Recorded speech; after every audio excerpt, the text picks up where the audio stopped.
Hello everybody, welcome to the Sound Test Room. Today we are taking a look at a brand new app from Rob Jackson called FakeTake, which is a double tracker, an artificial double tracker if you like. It's free, it's completely 100% free, and it's kind of essential. You should just get this because it's super useful. Now, before I show you the app, I'm going to show you a few ways that they used to do this and other ways that we can do it now and achieve kind of the same results, but it's fiddly. So for example, I have this very clean guitar kind of sound here. So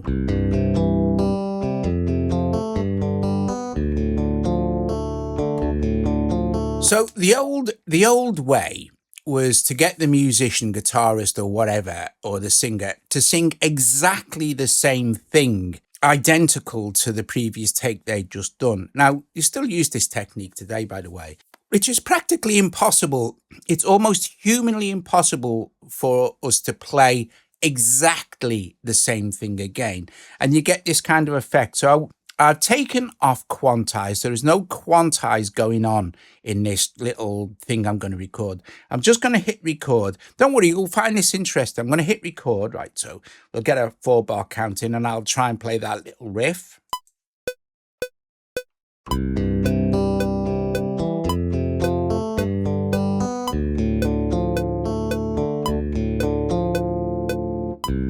Okay.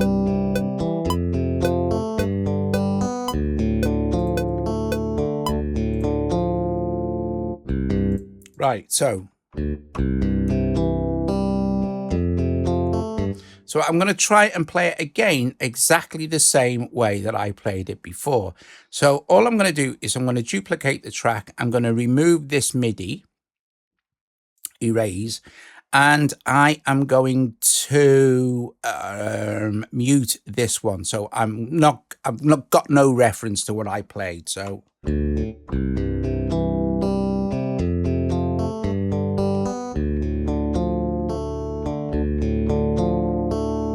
something like that, wasn't it? Let's see. So I'm going to keep my metronome on.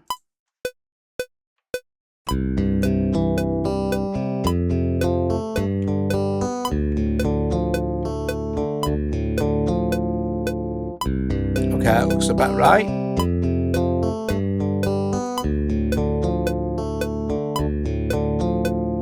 All right, so is it more or less? Yeah, it's more or less the same. If I unmute this now and we play them together.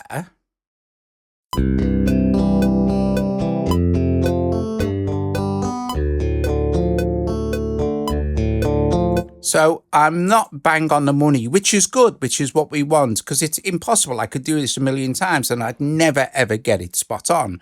If I go to my mixer now and I hard pan this first one 100% left and this one 100% right, you kind of get this effect.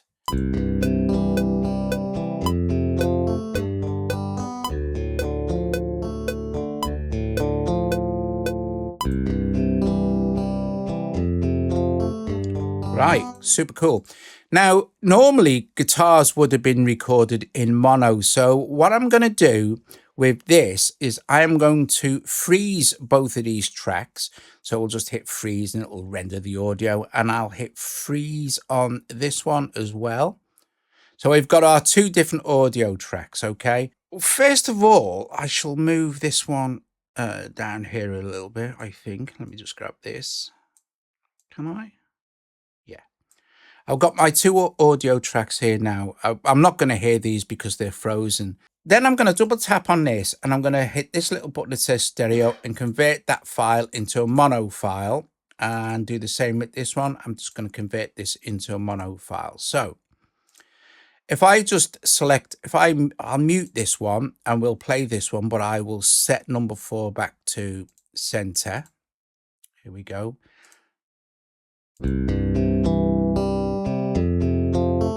Okay, so that's what you'd normally have if you'd recorded this without no stereo effects and stuff like this, and you just plugged your guitar in. So you've got these two mono files. You can see they're both slightly different anyway. So if we apply the same effect again, we go to our mixer and say, well, that's already there. Let's pan this 100% right.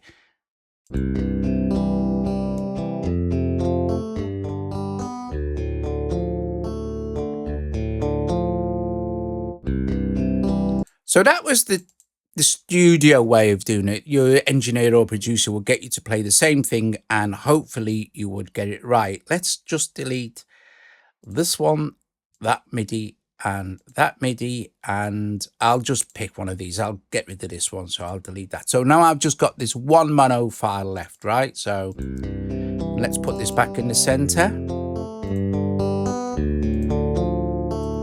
Now, artificial double tracking, what happens here is that it uses it can use delays. There are several ways we can do it now with modern technology. What we can do is we can duplicate this again.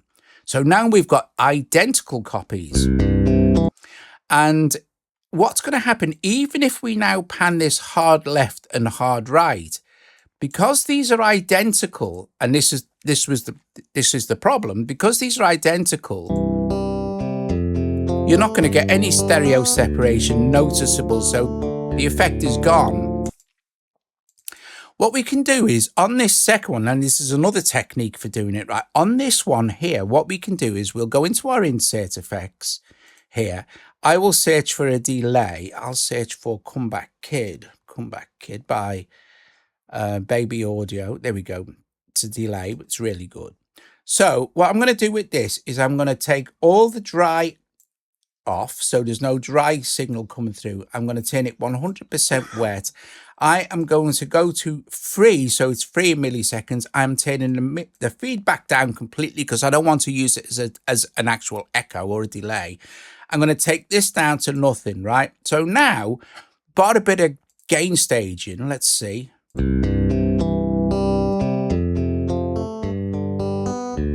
We should have more or less the same effect. It doesn't sound stereo. But if we start to increase the time, we get more or less the same effect because you're not hearing any wet signal, you're only hearing the delayed signal. And if we go to extreme, of course. So as soon as you move this off 0 milliseconds, so they're identical, you'll begin to perceive it in the left and right ear. Okay. So there's that method. The other method, let's take Baby Audio off this and let's reset these just for now to center where they can stay. And so again, we're back to the identical same copies playing in the center, and even we know if we spread them left and right they're going to sound exactly the same. What we can do with Cubase and many other apps, Logic handles this in slightly a different way. It uses audio offset, but what we can do is, you see our snap to grid here at the moment, it's set on 1.8. Well, let's just turn it off. So what we've got now, this can just be freely moved anywhere you like. Now, if I expand this massively, go back to the beginning, all I need to do is slightly offset this and you'll get that kind of stereo effect. So if we play it, now because it's not panned in the mix, it just sounds like a kind of weird delay. Let's open our mixer and hard pan left and hard pan right and do the same thing. So now if you're wearing headphones, you'll hear that immediately.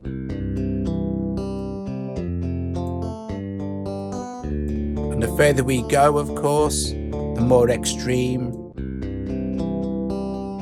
it's going to be. Now you can do some very clever tricks. You can duplicate this stuff and then you're making kind of pseudo echoes, but there you go. There's your ADT, your kind of artificial double tracking, right? Okay, so now it's time to look at the app. Let's get this all back in sort of line so we can see what's going on. Now you see all of that is quite fiddly to achieve, but it's a very nice effect, especially on backing vocals and stuff like that, or guitars and things like that. So it was mainly used on guitars, right? And obviously mono signals, because it works best. You hear the effect much better. Okay, so I'm going to mute this one. Let's just play this now. Let's go to our mixer and just reset that to center. Let's boost the volume back up a little bit.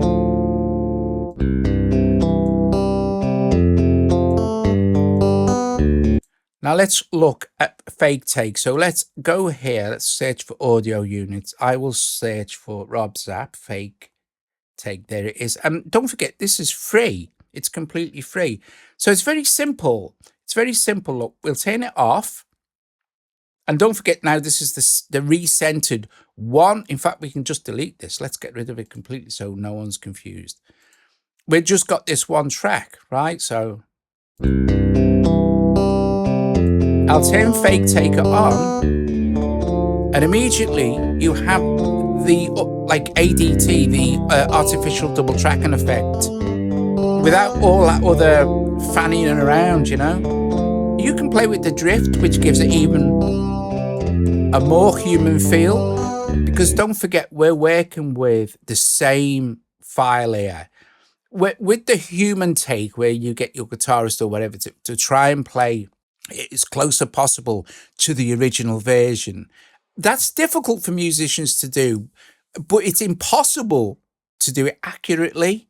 I mean, you're talking milliseconds of differences, and you're gonna hear it when you start to pan it around. So having this little drift here, this is cool. It's drifting the delays. So it's really nice. It kind of gives that effect as well, which is very cool.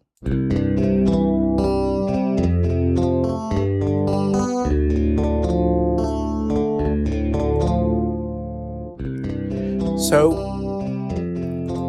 I'm not sure if we get any presets. Well, you don't need to. I couldn't be bothered looking, but we'll play around with the controls. I'll turn a microphone down.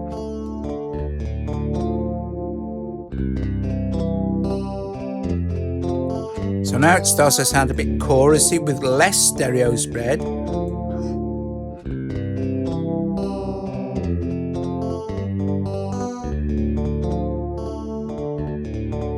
And you can really hear the drift.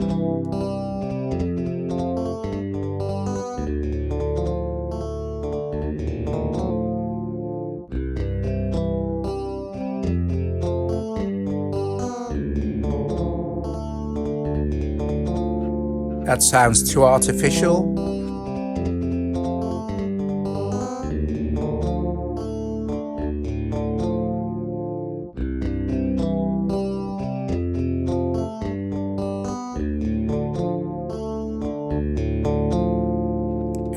It's a really great, it's just a really great effect. But FakeTake makes this just super simple.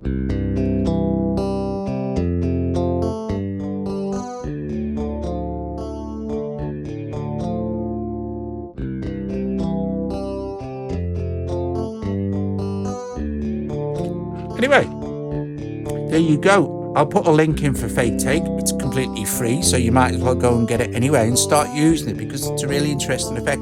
You can use it on anything you like. You could use it on drums if you wanted to. Just try it on different instruments, synths, pads, proper guitars, vocals. It sounds really good. You can even try the other techniques, like trying to record the identical performance. Trying to do it that way, the original way, where you play something and then you try and play it exactly the same again. If you can get it really close, the effect is really good when you start to pan it around the stereo field, you know. Anyway, I've gone on long enough. FakeTake by Rob Jackson. Awesome stuff. Thank you for watching. I will see you guys later.